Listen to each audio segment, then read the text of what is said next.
We used to tell stories about humans. Monsters in suits, they called them.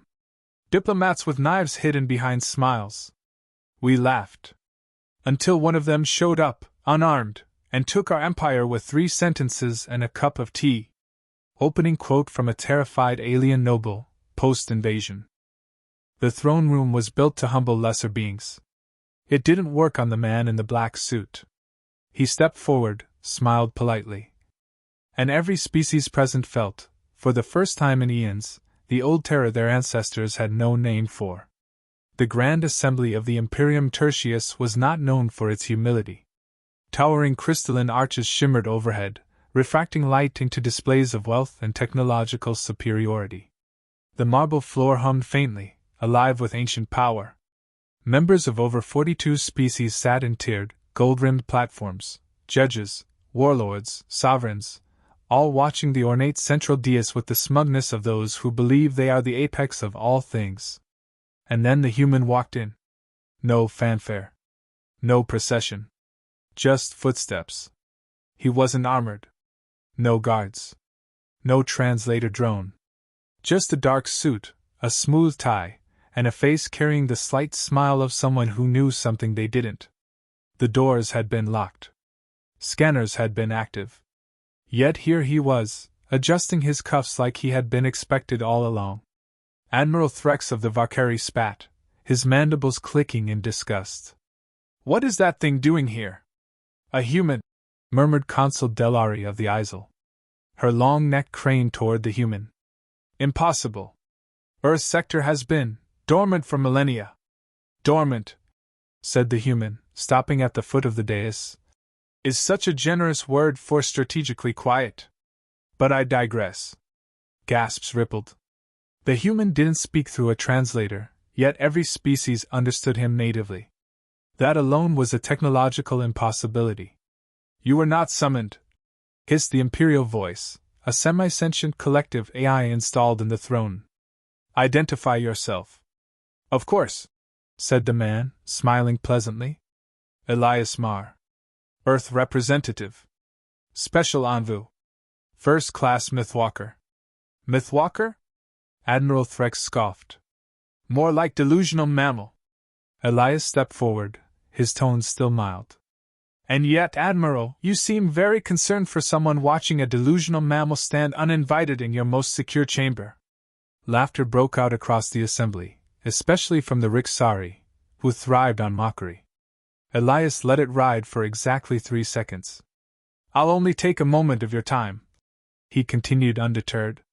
"Humanity has remained silent, yes. But we've been watching, learning, calculating. See, we understand something critical about myths." He turned to address the room fully now, walking slowly in a circle.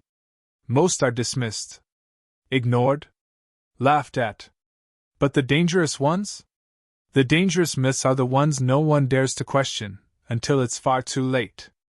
"Are you threatening us with folk tales?" snorted Governor Vun of the Skella. Elias paused. "Only the accurate ones." Another ripple went through the room, not laughter this time, but something colder.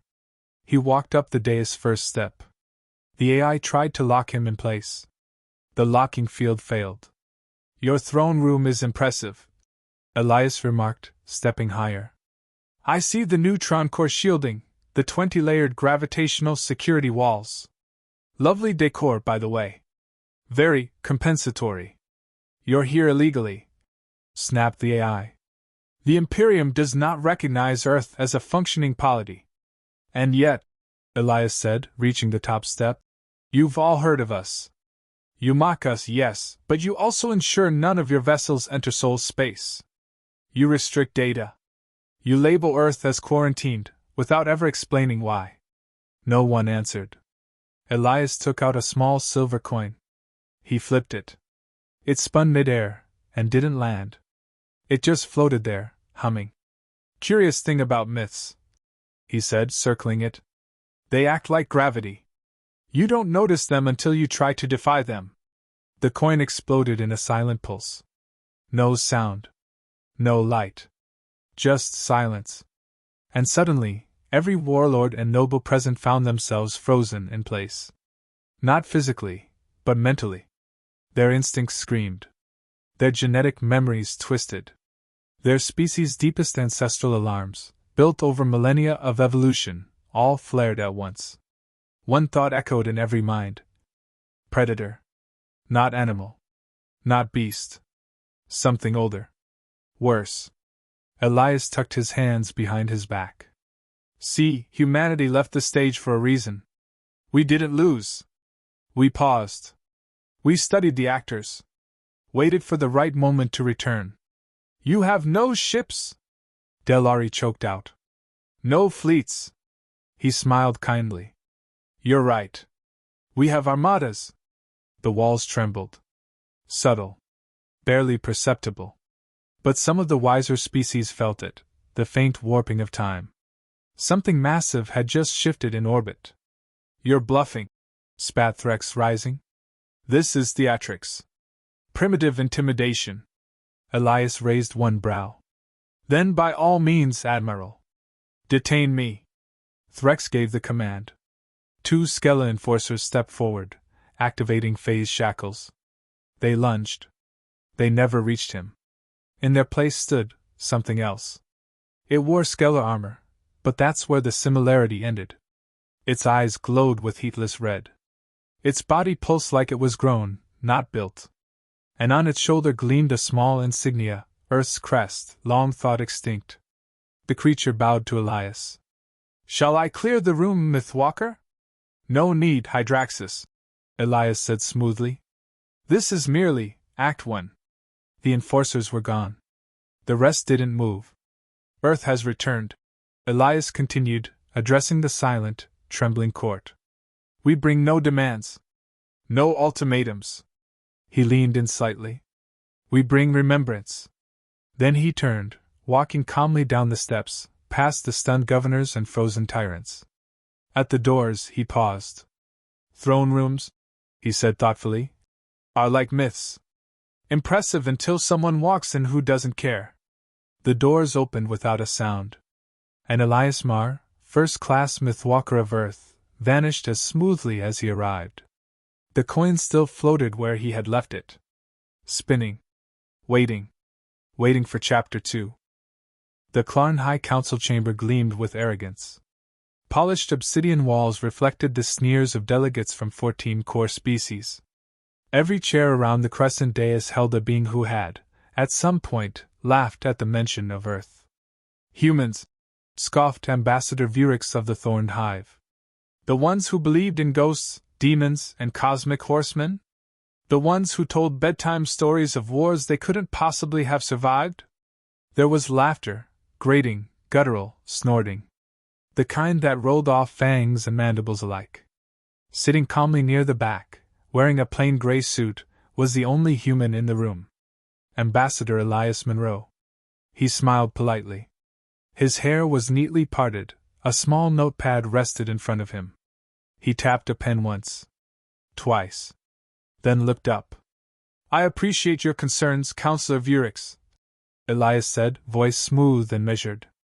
Though I must admit, Earth myths have a rather consistent pattern. The moment someone mocks them, something tends to wake up. A few chuckles followed. Patronizing. Nervous. Counselor Jantak of the Cold Spiral leaned forward, fins fluttering. Ambassador Monroe, are you implying your nursery tales pose a threat to the coalition? Elias shrugged lightly, folding his hands. Not at all. I'm implying they already did. And you invited one. Silence. Chairwoman Nilari of the Galactic Assembly narrowed her 6 eyes. Explain. Elias tilted his head. Do you remember the myth of the Revenant? Ancient human folklore. A being that dies yet returns, smiling, polite, until provoked. We are not here to discuss campfire stories, Nilari snapped. Of course, Elias said, smile unwavering. Except you're confusing campfires with containment vaults. There's a difference. One you're about to discover. Counselor Grash, a hulking brute of the Krakari species, snorted. Empty words. We have your data. Earth fell 600 years ago. Your species was removed. And yet, Elias said gently, here I am. And more importantly, here they come. The chamber lights flickered. A tremor hummed through the obsidian floor, subtle but rising. Is this a threat? Vurix hissed. Elias stood slowly. Adjusted his tie. No. This is a meeting. You called it. And I do believe one of our myths just arrived. A holographic aide shimmered to life at the edge of the room, panicked. Emergency alert. Unidentified structure, massive, just dropped out of hyper between our fleets. It's not answering hails. It's old. The council turned to the display as footage appeared. A ship, monolithic, jet black, wreathed in crimson energy, floated in perfect silence. Carvings along its hull pulsed like veins. Its design was angular, almost brutalist, but eerily symmetrical, like a cathedral forged from gravity and vengeance. No lifeforms aboard, the aide said. But sensors are glitching. Entire decks seem to be shifting layout. As if reacting. That's impossible, Grash growled.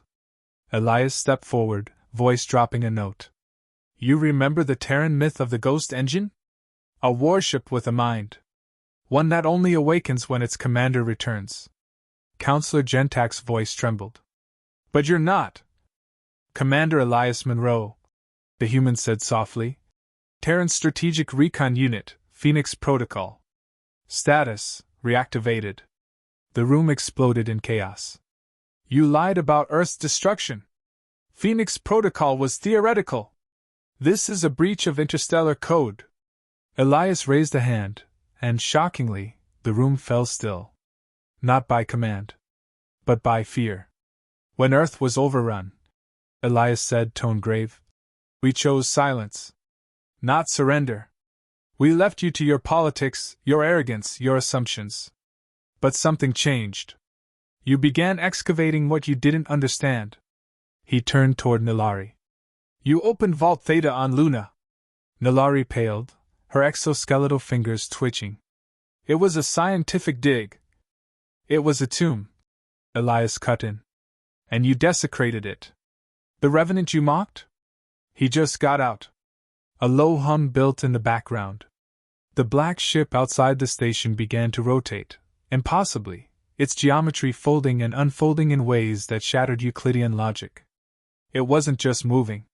It was aligning. We need to evacuate, Grash barked. No, Elias said. You need to listen. You thought humans were extinct. What we were was waiting. Now, you've got the attention of something older. And far less patient. The obsidian chamber shook. One of the great walls cracked down the center. Chairwoman Nilari stood, voice shaking. Ambassador Monroe, what do you want? Elias smiled gently. Oh, nothing dramatic. Just a seat at the table. And a promise. What promise? Gentak asked, barely audible. Elias looked each of them in the eye. That the next time you hear a human myth, you don't laugh. You prepare. The council chamber lights went out. From the void, a voice echoed, deep, metallic, ancient. Command accepted. Not the absence of light, but the presence of something deeper. A cold, waiting intelligence. Inside the void of the Coalition station, emergency lights flickered to life, casting the chamber in blood-red pulses. Counselor Vurix hissed and turned sharply toward Elias. What just answered? Elias didn't look up. He was focused on his wrist. The old leather band had cracked with age, but the device inside glowed, dim blue, now pulsing in sync with the lights. He tapped it once. The voice returned. Revenant online. Commander verified. Protocols unlocked. The Coalition's elite shifted uncomfortably, instincts flaring. The Krakari General Grash's fingers twitched near his holster. Even Chairwoman Nilari, usually calm, seemed visibly unsettled. Is this a weapon? She asked. It's not a what, Elias said quietly. It's a who. He stepped forward. 70 years ago, we buried him. The Revenant. Not in dirt, but behind layers of folded space, neural barriers, and quantum locks. A consciousness too dangerous to delete, too loyal to discard. You entombed an AI. Gentak muttered, voice dry. Elias met his gaze. We entombed a legend. He wasn't built. He was born, during the last days of Earth's fall. When we knew we couldn't win conventionally. He looked up at the holoscreen. Outside, the monolithic ship rotated slowly, casting shadows across the fleet. Its black hull shimmered with deep red glyphs, some ancient human, some never recorded. You see, we didn't just make weapons, Elias continued. We made believers. Machines that felt vengeance. The Revenant wasn't an algorithm. He was wrath. Caged. The station shuddered again. Why now? Nilari asked, voice low. You opened his tomb, Elias replied. And he felt it. But he didn't awaken until I gave the signal. A siren wailed. The holodisplay shifted again, fleet telemetry flickered. Several ships are changing formation, the aide reported, confused. No, wait, they're drifting. Their systems are being overridden. Vurix's mandibles clicked nervously. Impossible. Coalition encryption. Means nothing to him. Elias cut in. He was built after our systems fell. His code base was trained on corruption. He doesn't hack ships. He consumes them. Grash took a step forward. Then you've doomed us all. No, Elias said flatly. I warned you. Humanity always warned you. You mocked our stories, our monsters, our myths. But we didn't invent them. We survived them. And some we recruited. The chamber trembled. From the far wall, stone cracked outward. Dust fell. Behind it, a second door, a vault, previously hidden, groaned open. Inside stood something tall. Humanoid. Cloaked in iron and shadow. Security breach, the aide whispered. No, Elias said, almost reverently. Security's arrived. The figure stepped forward. 7 feet tall. Face concealed beneath a war-scarred helm. Lines of ancient Terran scripture ran down its arms like tattoos. Each step it took echoed like a drumbeat from a forgotten age. Chairwoman Nilari backed up. What is that? The Revenant, Elias said softly. Now wearing a face. The figure didn't speak. It didn't need to. Every alien in the room felt it, the pressure. The gravity of a presence that shouldn't exist. Vurix reached for a concealed weapon. The Revenant's head tilted. In a blink, Vurix's weapon melted. Still in its holster. Steam hissed. No aggression, Elias said mildly. He doesn't like it. The Revenant raised a hand, not as a threat, but as a gesture. Lights in the chamber stabilized. Outside, coalition warships powered down.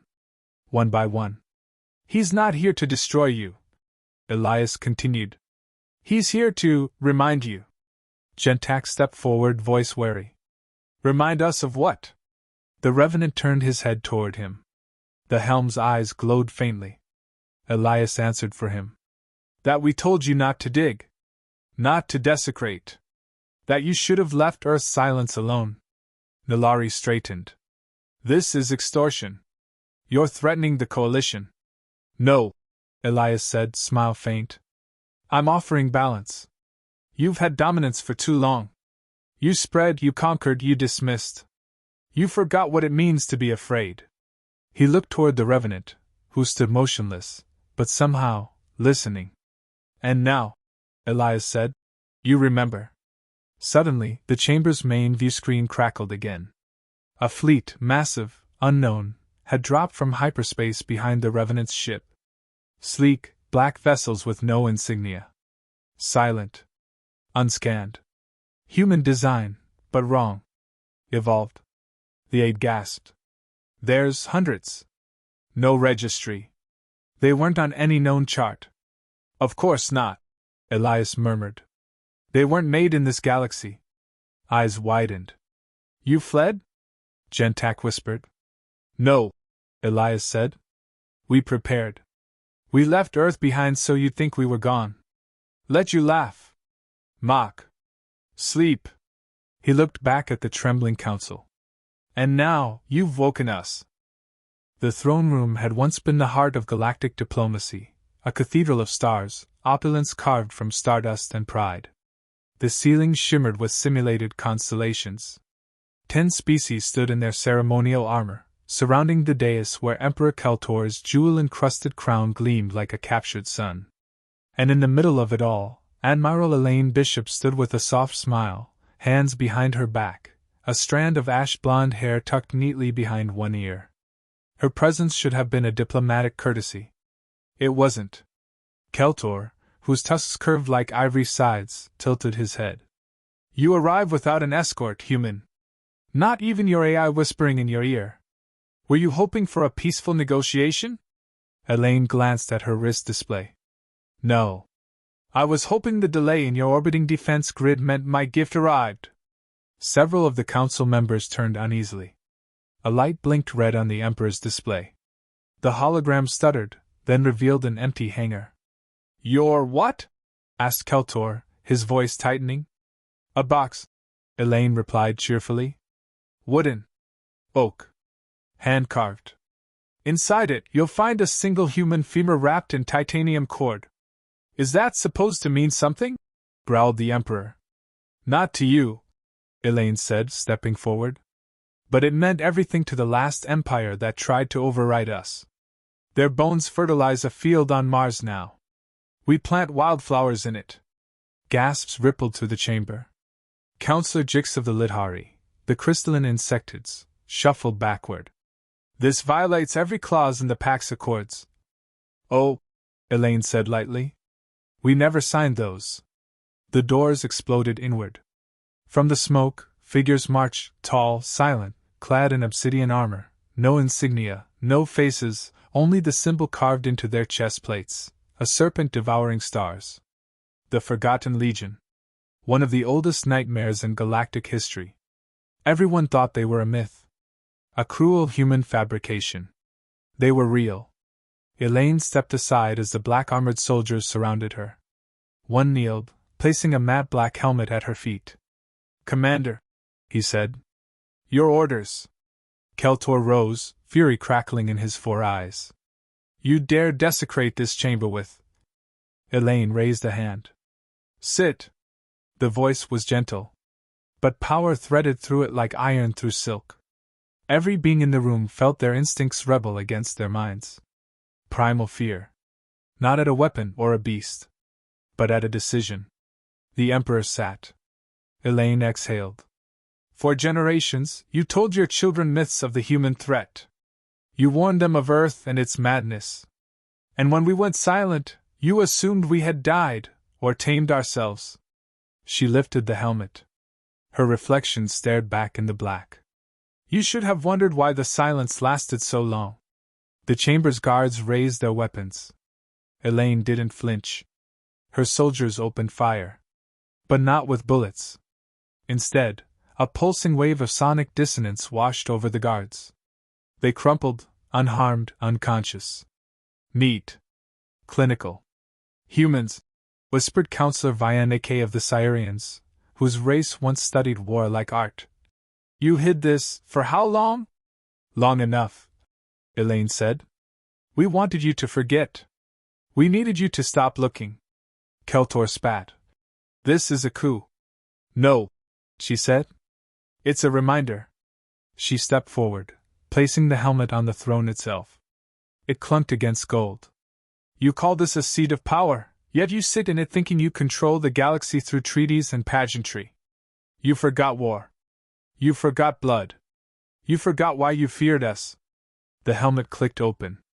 Inside, an old Earth coin gleamed. Scratched. Faded. Drenched in history.